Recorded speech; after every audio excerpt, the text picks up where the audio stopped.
Assalamualaikum warahmatullahi wabarakatuh. Perkenalkan nama saya Ahmad Firmansyah dengan NIM 2018041028. Di sini saya akan menjelaskan apa itu saham dan bagaimana cara penilaian dari suatu saham tersebut.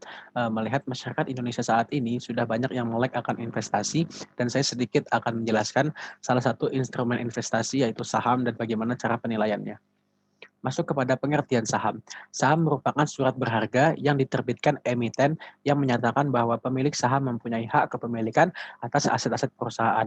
Jadi ketika seseorang membeli suatu saham di perusahaan, maka perusahaan akan menjamin hak kepemilikan saham dari seseorang tersebut menggunakan aset-aset perusahaannya.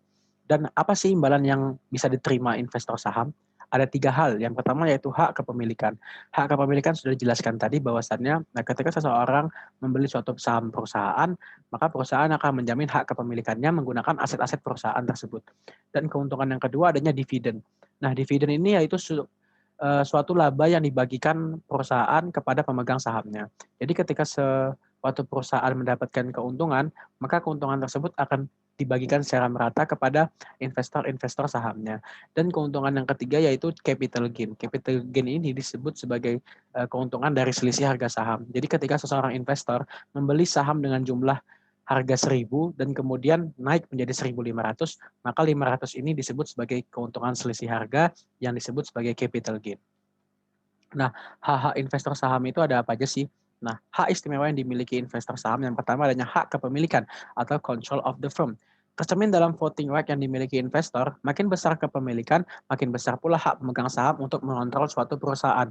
Jadi ketika seorang investor memiliki jumlah saham yang begitu besar ketimbang investor lainnya, maka investor tersebut memiliki hak atas pengontrol dari suatu perusahaan tersebut.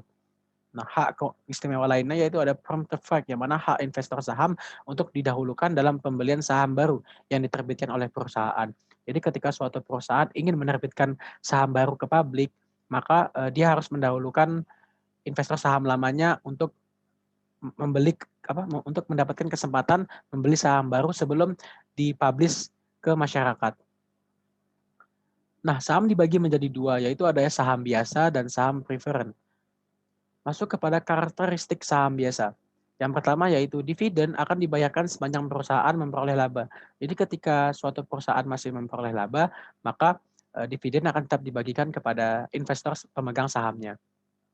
Nah, ketika perusahaan suatu saat tidak mendapatkan keuntungan, maka kemungkinan seorang investor dari perusahaan tersebut tidak akan memperoleh laba karena itulah salah satu kekurangan dari saham biasa. Memiliki hak suara dalam RUPS atau Rapat Umum Pemegang Saham. Pemegang saham biasa dapat mempengaruhi kebijakan korporasi melalui proses pengambilan suara atau voting dalam pembuatan tujuan dan kebijakan, stock split, dan memilih dewan direksi perusahaan. Jadi, investor saham biasa ini memiliki hak suara dalam Rapat Umum Pemegang Saham. Jadi pemegang saham biasa ini dapat mempengaruhi kebijakan korporasi melalui proses pengambilan suara atau voting atas dasar perubahan dari tujuan dan kebijakan hingga dapat memilih dewan direksi perusahaan. Karakteristik yang ketiga yaitu memiliki hak terakhir dalam hal perusahaan ketika dilikuidasi, memiliki tanggung jawab terbatas sebesar saham yang dimilikinya, dan yang terakhir yaitu hak untuk mengalihkan kepemilikan sahamnya. Jadi investor saham biasa ini dapat mengalihkan kepemilikan sahamnya atas dasar sesuai dengan prosedur dan kebijakan yang ada. Nah, selanjutnya masuk kepada karakteristik saham preferred. Saham preferred merupakan saham yang memiliki karakteristik gabungan yaitu antara obligasi dan saham biasa. Alasannya yaitu dapat menghasilkan pendapatan tetap seperti bunga obligasi. Jadi keuntungan dari kepemilikan saham preferred ini ketika suatu emiten perusahaan dari saham preferred ini tidak mendapatkan laba, maka investor tidak perlu khawatir karena investor tetap akan mendapatkan laba dari ataupun keuntungan dari perusahaan tersebut karena kepemilikan saham preferred ini memiliki karakteristik yaitu antara obligasi dan saham biasa, dan keunggulannya yaitu akan tetap mendapatkan penghasilan yang tetap ataupun penghasilan yang konstan yang mana itu tidak dimiliki dari saham biasa. Yang kedua yaitu memiliki hak lebih dahulu memperoleh dividen dan pembayaran dividen dalam jumlah tetap yang lebih tinggi daripada dividen saham biasa. Jadi ketika pembagian dividen, maka saham preferred ini memiliki hak terlebih dahulu untuk memperoleh dividen dan pembayaran dividen yang didapatkan dari saham preferred ini lebih tinggi daripada dividen di saham biasa. Yang ketiga yaitu memiliki hak utama di atas pemegang saham biasa dalam hal likuidasi perusahaan. Dan yang terakhir yaitu perbedaan dari saham biasa dan saham preferred caranya yaitu melihat dari kode saham. Kode saham itu selalu terdiri dari 4 huruf. Nah, jika ada tambahan satu huruf P di belakangnya, maka artinya saham tersebut adalah saham preferred.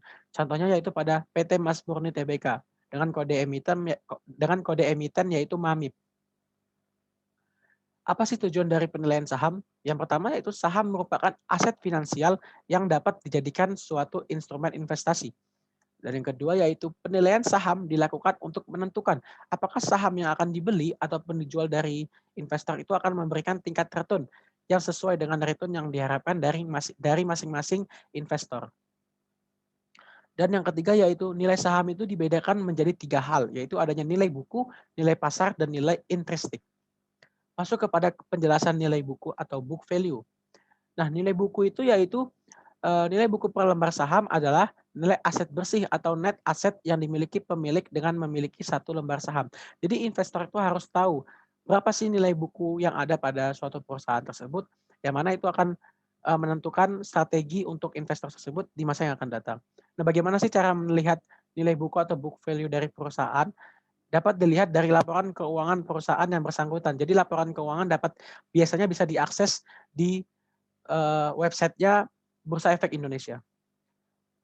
Nah, bagaimana cara mencari nilai buku dari suatu perusahaan tersebut? Caranya yaitu dengan menemukan total ekuitas dari perusahaan tersebut yang kemudian dibagi dengan jumlah saham dari perusahaan tersebut yang beredar. Masuk kepada penjelasan nilai pasar atau market value. Harga saham di bursa saham pada saat tertentu. Maksudnya di sini adalah harga saham di nilai pasar itu sifatnya fluktuatif sesuai dengan kondisi yang ada, sesuai dengan kondisi ekonomi makro ataupun mikro dari suatu negara. Maka dari itu harga saham di bursa saham memiliki harga saham yang tertentu sesuai dengan nilai pasar yang saat itu terjadi. Nah, pembentukan nilai pasar itu biasa ditentukan oleh permintaan dan penawaran saham yang bersangkutan di pasar bursa. Sesuai dengan hukum ekonomi, semakin banyak permintaan dan persediaannya sedikit, maka harga semakin naik. Begitu pula sebaliknya. Jadi, sama dengan nilai pasar dari suatu saham ditentukan atas permintaan dan penawaran yang terjadi atas pasar bursa di suatu era tersebut. Yang ketiga yaitu masuk kepada nilai intrinsik saham. Nilai intrinsik saham yaitu artinya yaitu nilai sebenarnya atau seharusnya dari suatu saham. Nah, calon investor menghitung nilai intrinsik saham untuk memutuskan strategi investasinya. Bagaimana cara menghitung nilai intrinsik saham untuk menentukan strategi tersebut? Nah, jika nilai pasar yang ada di bursa efek itu lebih besar daripada nilai intrinsiknya, maka seorang investor itu akan mendapatkan nilai saham yang over value dan keputusan ketika seorang investor mendapatkan nilai yang over value harus dijual karena itu sudah mendapatkan keuntungan yang cukup dari kepemilikan saham tersebut. Nah, jika nilai pasar itu berada di bawah nilai intrinsik, maka nilai saham tersebut berada di under value. Jadi saat itu strategi dari seorang investor akan membeli saham yang under value dari harga nilai pasar yang ada. Ya, terima kasih penjelasan dari saya. Mungkin ini sedikit membantu para audiens. Bila ada salah dan perilaku yang kurang berkenan, mohon dimaafkan. Wassalamualaikum warahmatullahi wabarakatuh.